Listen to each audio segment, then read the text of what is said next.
أعوذ بالله من الشيطان الرجيم. ألم تر إلى الملأ من بني إسرائيل من بعد موسى إذ قالوا لنبي لهم ابعث لنا ملكا نقاتل في سبيل الله قال هل عسيتم إن كتب عليكم القتال ألا تقاتلوا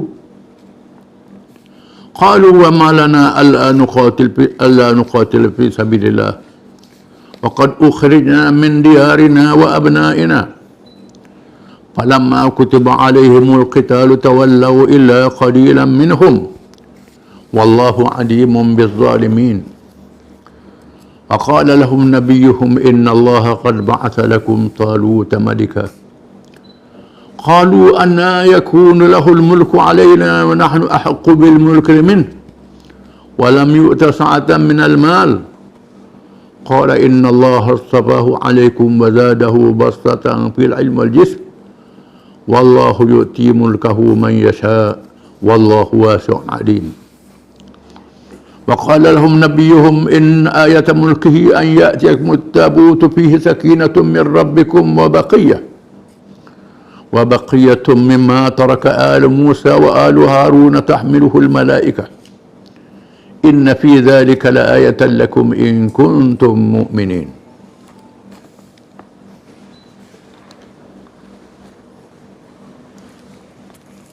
Maksudnya,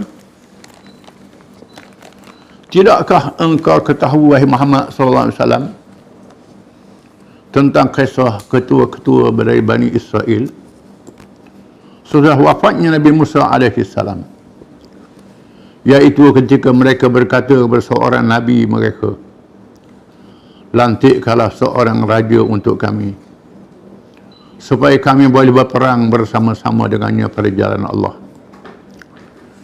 Nabi mereka menjawab, tidakkah harus jika kamu kelak diwajibkan berperang, kamu tidak akan berperang? Mereka berkata, mengapa pula kami tidak akan berperang pada jalan Allah, sedang kami telah diusir dari kampung halaman kami dan dari anak-anak kami. Maka apabila perang itu diwajibkan atas mereka, mereka membelakangkan kewajipan itu, kecuali sebahagian yang kecil dari mereka. Dan ingatlah Allah amat mengetahui akan orang-orang yang zalim. Dan Nabi mereka pun berkata kepada mereka bahawasanya Allah telah melantik Talut menjadi raja bagi kamu. Mereka menjawab, bagaimana dia mendapat kuasa memerintah kami, sedang kami lebih berhak dengan kuasa pemerintahan itu daripadanya, dan ia pula tidak diberi keluasan harta. Nabi mereka berkata, sesungguhnya Allah telah memilihnya, yakni Talut, menjadi raja kamu, dan telah mengurniakannya kelebihan dan lapangan ilmu pengetahuan dan kegagahan tubuh badan.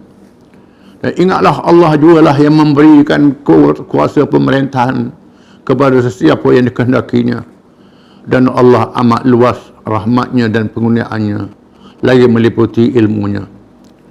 Dan Nabi mereka berkata lagi kepada mereka, sesungguhnya tanda kerajaan Talut itu yang menunjukkan benarnya dari Allah ialah datangnya kepada kamu peti tabut yang mengandungi sesuatu yang memberi ketenteraman jiwa dari Tuhan kamu, dan berisi sebahagian daripada apa yang telah ditinggalkan oleh keluarga Nabi-Nabi Musa dan Harun. Ia peti tabut itu dibawa oleh malaikat.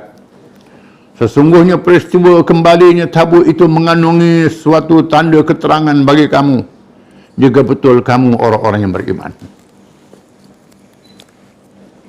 Ayat-ayat yang penuh pengiktibaran kepada umat Muhammad sallallahu alaihi wasallam, mengisahkan perangai Bani Israel kaum Yahudi di zaman dahulu, supaya jangan diikut oleh orang Islam umat Muhammad sallallahu alaihi wasallam. Walaupun Allah Ta'ala menolong mereka dengan mukjizat yang luar biasa, menenggelamkan Fir'aun dan bala tenteranya di Laut Merah dengan cara yang menakjubkan, dengan mukjizat tongkat yang dipukul terbelah laut menjadi lorong-lorong. Mereka selamat melaluinya Firaun ditenggelamkan bersama bala tenteranya.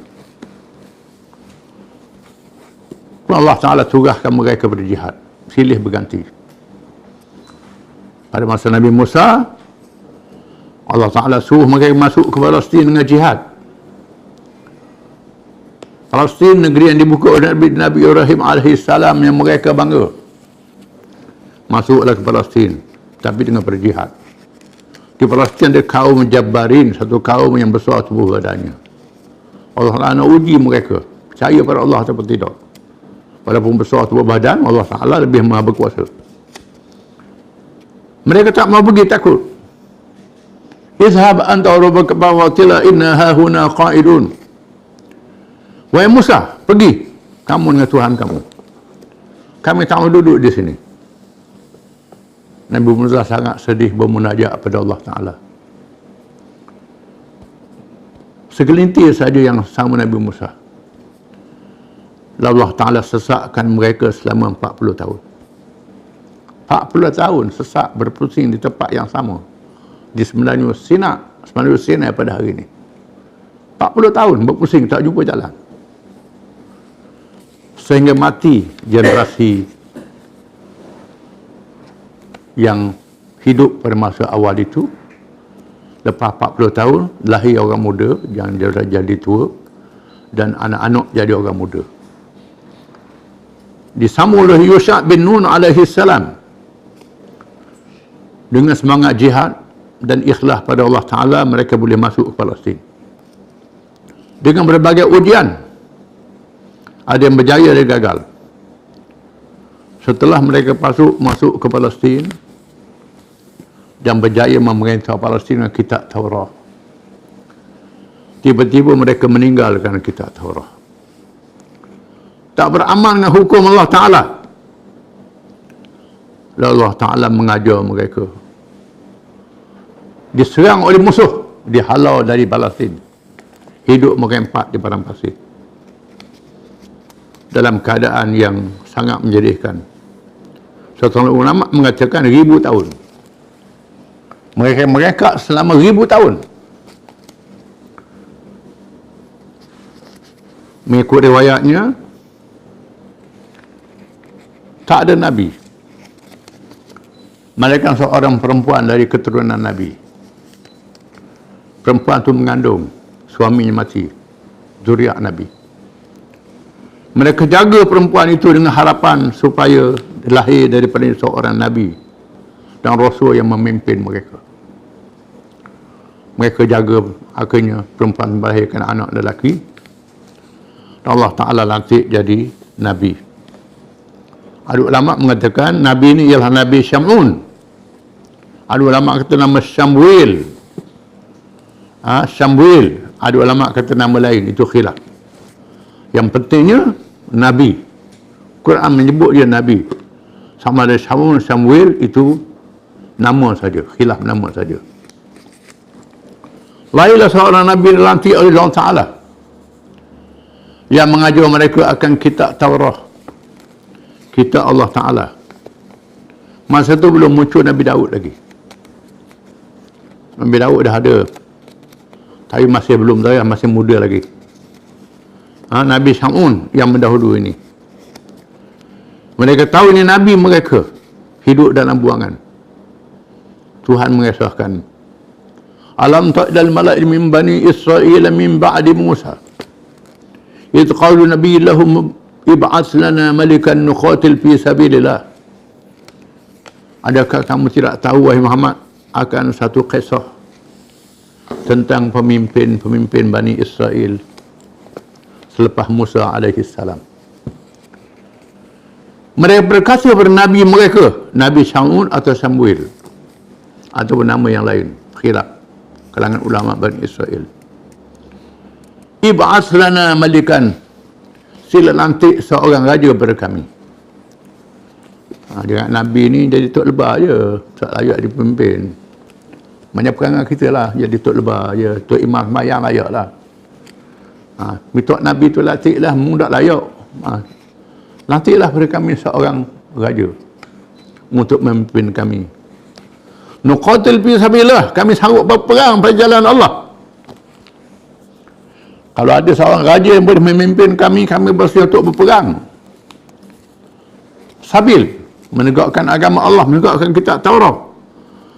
Qala hal asaitum in kutiba alaikum al-qitalu alla tuqatilu. Bersabdalah Nabi itu, aku bimbang bila Allah Ta'ala wajibkan kepada kamu berperang, nanti kamu tak mau pergi berperang. Sekarang ni kamu cakaplah semangat, berani, belajar bergayung, belajar silat, belajar main senjata, belajar apa, gayung puluk je. Sebab ada jamu. Bila ada musuh sungguh, lakau 1000 lari. Nabi kata mereka, banyak orang pandai lakau 1000, lakau sembah, betul lakau 1000. Tak boleh nak lawan. Kata Nabi mereka begitu. Qalu wa ma lana alla nuqatil fi sabilillah wa qad ukhrijna min diyarina wa abna'ina. Mereka berkata, bagaimana kami tak sanggup berperang pada jalan Allah, pada kami telah dihalau dari kampung halaman kami, keluarga kami, anak pinak kami, hidup merempat, susah, tinggal kampung halaman, dihalau jadi pelarian. Pelarian ni bukan hijrah ni, pelarian. Lari-lari tu. Kalau hijrah ni nak perang balik, ni nak lari tu ni. Nak lari. Bagaimana? Falamma kutiba alaihimul qital tawallau ila qalilan minhum. Maka kata diwajibkan ke atas mereka berperang, kebanyakan mereka berpaling, tak mau berperang, malaikat sedikit saja. Akan diceritakan bukan. Wallahu alimun bizzalimin. Dan Allah Maha mengetahui berkenaan orang-orang yang zalim, yang cakap saja zalim terhadap Nabi mereka, terhadap agama mereka. Bercakap besar jaya, semangat berdegar-degar. Semangat berdegar-degar, orang tua kata. Cakap berdegar-degar, tahi lekat celah gelegor. Dak ni tu hutan tu, berok atas rumah. Tu orang tua pandai. Lekat celah gelegor. Takut nak turut tanah, berani. Lalu ditafsirkan kisahnya. Ditafsirkan kisah oleh Al-Quranul Karim. Wa qala lahum nabiyuhum inna Allah qad ba'atha lakum Talut malika. Dan berkatalah kepada mereka oleh Nabi mereka, Nabi Syamun ataupun Nabi Syamwil ataupun nama yang lain, Allah Ta'ala telah melantik kepada kamu Talut menjadi raja. Calon Allah Ta'ala. Talut menjadi raja. Talut ni ialah seorang penjual air. Seorang penjual air. Semua ulama kata dia seorang yang kerjanya menyamuk belulang. Orang yang kerja keras, kerja kasar. Hidup dalam buangan, hidup merempat, maka kerjalah. Sudah tentulah dalam keadaan yang susah. Tuhan lantik Talut menjadi raja. Kata Nabi mereka, qalu anna yakunu lahul mulku alaina wa nahnu ahaqqu bil mulki minhu wa lam yu'ta sa'atan minal mal. Kata mereka, bagaimana lantik dia jadi raja pada kami? Kalangan kami banyak orang yang berhak menjadi raja. Dia tak ada harta. Dia ni seorang yang tak ada harta, tak ada duit. Rupanya kalau jadi raja dia bagi duit orang. Jadi perangan nak suruh bagi duit. Pilih pemimpin nak boleh bagi duit. Bukan pemimpin yang berani, pemimpin yang bijak, yang pandai. Hak boleh bagi duit. Siapa bagi duit, dialah layak jadi pemimpin. Ini perangai Bani Israel zaman dulu. Punah orang Islam kalau ada perangai ini. Zaman sekarang orang panggil money politik. Politik wang, politik duit. Pilih pemimpin dengan duit. Bagi duit, boleh jadi pemimpin. Bagi duit, boleh jadi wakil rakyat. Bagi duit, jadi orang yang nombor satu. Jadi pemimpin. Ini perangai Yahudi Bani Israel yang dilaknat oleh Allah. Allah Ta'ala nanti dengan diwahyukan pada Nabi seorang bernama Talut. Kata mereka, Talut tidak layak. Kalangan kami ni banyak orang yang kaya, yang duit banyak. Mengapa tak latih duit banyak ni? Yang kaya ni. Qala inna Allah astafahu alaikum wa zadahu bastatan fil ilmi wal jism. Kata Nabi itu, Nabi bersabda, Allah Ta'ala yang pilih dia, bukan aku pilih. Allah Ta'ala yang pilih dia untuk kamu. Allah yang pilih dia untuk kamu. Allah beri kepadanya ilmu dan tubuh badan yang gagah perkasa. Talut bukan sembarangan. Talut ni seorang yang berilmu dan seorang yang punya tubuh badan yang gagah perkasa. Wallahu yu'ti mulkahu man yasha. Allah Ta'ala beri kerajaan pada siapa yang kenaki. Wallahu wasi'un alim. Allah maha luas, kurnianya lagi maha mengetahui. Allah maha luas, kurnianya lagi maha mengetahui. Allah Ta'ala tahulah siapa yang layak. Ini secara wahyu. Dilantik secara wahyu. Nabi yang pilih ni. Bukan mesyuarat orang ramai. Nabi yang diwahyukan oleh Allah. Daripada Allah Ta'ala. Allah Ta'ala tunjuk aku pilih dia kerana dia ada ilmu. Seorang yang gagah perkasa untuk berperang, memimpin kamu. Wa qala lahum nabiyuhum, dan berkata mereka oleh nabi mereka, inna ayata mulkihi, tanda kerajaannya. Allah Ta'ala buktikan dia layak jadi raja. Tunjuk suatu benda yang luar biasa. Ayyatikum tabutu fi sakinatun min rabbikum wa baqiyatun mimma taraka alu Musa wa alu Haruna tahmiluhul malaikah. Akan datang tabut. Tabut ialah peti yang ada dalamnya pesaka Nabi Musa, Harun, kitab Taurat. Ada ulama katanya pesaka itu ialah tongkat Nabi Musa, tongkat Nabi Harun, sepatu Musa, sepatu Harun, dan cebisan kitab Taurat yang masih ada. Taurat yang masih ada dalam kitab ini. Kepada mereka seperti azimat. Kalau ada peti ini, mereka jadi gagah berani. Di dalamnya ada sakinah, ketenangan, keberanian. Kalau ada, macam azimat lah. Ini hebat peti ini. Mengikut ulama yang ada sekarang ni, Yahudi duk cari peti ini. Gali. Buah Masjid Aqsa bergali sana ni, nak cari peti ini. Peti ini akan dibawa oleh malaikat. Malaikat bawa peti. Mengikut riwayat, dibawa oleh kereta, dibuat atas kereta keldai, ditunduk oleh lembu. Seekor lembu bawa, 2 ekor lembu erek. Kereta kuda ni, malaikat memandu dia, tak nampak. Itu mengikut Israeliat lah. Israeliat mungkin mari begitu saja, wallahualam, kita tak tahu. Ulama tafsir meriwayat macam-macam. Dibawa peti itu, mari semua peti itu. Ada di dalamnya tongkat Musa, tongkat Nabi Harun. Dan pesaka peninggalannya. Kitab Taurat. Yang lama disimpan. Inna fi dzalika ayatan lakum in kuntum mu'minin. Itu menjadi tanda pada kamu, bukti pada kamu kalau kamu beriman. Akhirnya mereka beriman. Maka Talut diisytihar, ditabar menjadi raja, dan Talut melakukan kerahan tenaga. Suruh daftarlah. Riwayat kata sampai 70,000 atau 80,000 daftar. Termasuk daftar tu Daud alaihissalam, seorang pemuda nama Daud. Belum Nabi lagi Daud, tapi dah Nabi lah, belum Rasul, Nabi Daud. Daud ni dilihat tubuh dia tak apa besar mana, tak mana, macam mana. Layak ke ni? Talut kata. Dia mari. Allah Ta'ala tunjuklah. Lalu ditanya dia, interview lah. Bagaimana kekuatanmu? Menggagah taruh mana?